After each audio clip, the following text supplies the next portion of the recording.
আমার নবী যদি যুদ্ধ করতে কোথাও যেতেন, অ্যাটাক করবেন ডান দিকে, অ্যাটাক করবেন কোন দিকে? বিষ্ণুনবী বের হতেন মদিনার বাম দিক দিয়ে। লোকেশন আর ডাইরেকশন কখনো কারোর সাথে শেয়ার করতেন না। উনি কই যাচ্ছে কেউ বুঝতো না। বাম দিক দিয়ে বের হয়ে অনেক ঘুরে তারপরে ডান দিকে যেতেন। অ্যাটাক করার সময় তিনটা অপশন দিতেন, choose any of the options.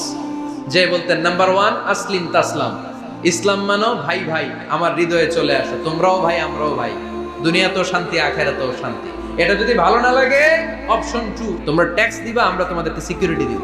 3 number option হচ্ছে তলোয়ার ফয়সালা করবে এখন কি হবে। সুবহানাল্লাহ কইবেন না? প্রথমেই যেই কোথাও অ্যাটাক করতেন বিশ্বনবী সবসময় ডিফেন্সিভ মোডে থাকতেন, আত্মরক্ষার মোডে থাকতেন। আক্রমণ করা হলে মেনে নিতেন, ধৈর্য ধারণ করতেন। ধৈর্যের সীমা যখন ছাড়িয়ে যেত তখন বিশ্বনবী হাত তুলতেন, চিল্লায় বলেন ঠিক কি না।